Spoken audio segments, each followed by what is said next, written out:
Cette première offensive nantaise ne débouche sur pas grand-chose. Ce serait un contre cristolien. Et l'ouverture du score, elle est pour les Franciliens. Objectif podium, on l'a dit, hein, pour ces Nantais. 5e et qui ont besoin de 2 points pour se rapprocher du podium. Et le premier but nantais. Puis lui qui a la balle qui va créer ici pour Molinier. Et ça décale là pour Bénézit qui voit son tir arrêté par Cyril Dumoulin. Et ça part tout de suite. Et la punition derrière le but nantais. Mais Créteil a vraiment embêté Montpellier jusqu'au bout. Et puis on va passer rapidement sur des actions litigieuses. Mais en tout cas voilà. Et parfait là. Parfait ce tir. Lazarov.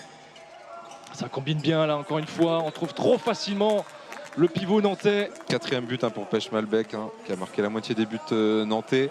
Sur la dernière partie de championnat, ses concurrents directs seront accueillis du côté du Palais des Sports. Ça peut changer la donne quand même du côté cristolien. Oh, alors ce but magnifique de Sissoko là. Il se lance sur un dribble qui vient trouver la lucarne après cette perte de balle. Aymeric, oui. Mais Aymeric Anzuni en tout cas là qui rejoue après une petite blessure là donc on va voir s'il est à 100% aujourd'hui. Oh, dommage parce que là il avait trouvé l'intervalle, il se l'était créé. C'est sûr que quand vous avez Cyril Dumoulin et Emile Nielsen, c'est un peu la sécurité sociale. Hein. Il y a de quoi faire. Il y a de quoi faire. Très bien fait. Quelle dimension physique là. Super tir de Monard hein, là pour son premier ballon. Vous avez vu la circonférence qu'il prend sur le terrain. C'est quasiment indéfendable ça. Allez, les Nantais. Ça va déclencher le tir. Oh, il a failli te tromper là. Oh là là. Sur le contre-pied, mais finalement ça revient et ce sera valide. Première convention collective dans le sport féminin professionnel en France. Hein. Ouais. Avec notamment une meilleure couverture lors des congés maternité. Alors que Créteil. Et tout de suite. Hein. Alors on parle de Mickaël Robin, 35 ans. On va faire un coucou à Patrice Annonay qui a annoncé sa retraite à la fin de la saison. On va quand même suivre. Loïc Dirassoura là pour son premier tir. Et là, c'est quasiment imparable pour Kirill Lazarov sur le terrain du Paris Saint-Germain. 28-24, défaite à domicile, ça c'est plus compliqué. On va quand même suivre ce but. Parfait, Molinier est là, qui réduit quelque peu la marque à -2. Le quart d'heure de jeu dans cette seconde période. Oui, Tremblay, prochain adversaire de Créteil ce week-end. On va pas se le cacher, il y a un gros point d'interrogation. Arrêt là, juste à l'instant.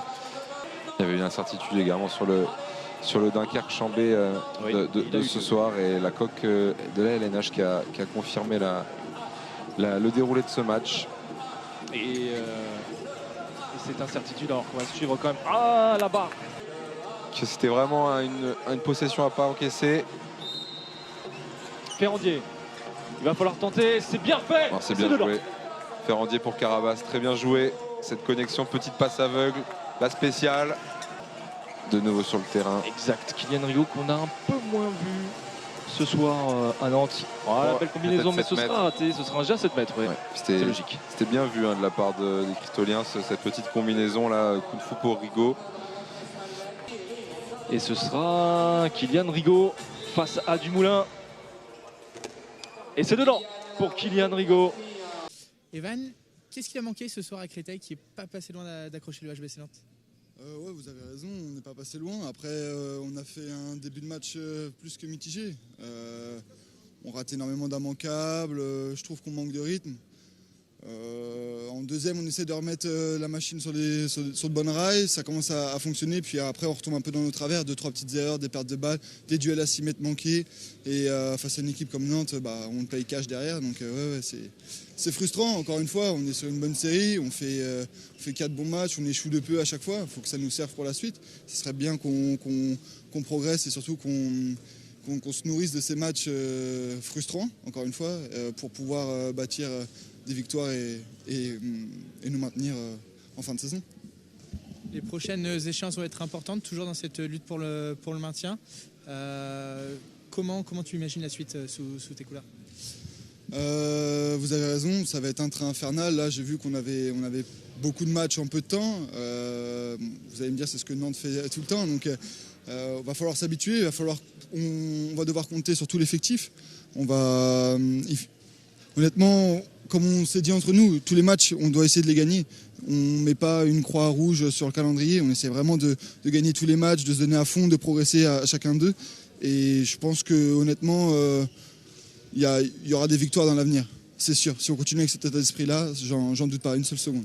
Roch, c'était important après la trêve de bien commencer ce nouveau marathon de match pour le H. Ouais, c'était important pour nous de commencer une belle série parce qu'on a un gros nombre de matchs qui nous attend là pendant 6 semaines.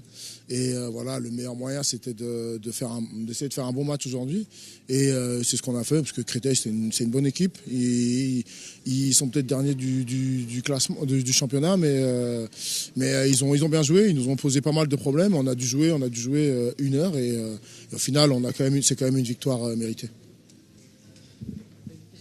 Le retour des internationaux qui ont eu très peu de temps pour s'entraîner, c'était important aussi pour les rotations de bien les négocier et puis de faire 60 minutes pleines. Ouais, on avait coché ce match, c'était un match piège. On n'avait pas toute notre équipe pendant la trêve internationale. On a eu un vrai entraînement pour préparer ce match et c'était pas simple. Mais voilà, tout le monde a pu apporter. Voilà, c'est une victoire qui va nous faire du bien. On sait que c'était pas parfait, mais voilà, on sait qu'on a encore des axes d'amélioration pour samedi parce que ça sera un gros match contre Nîmes et celui-là, il faudra répondre présent.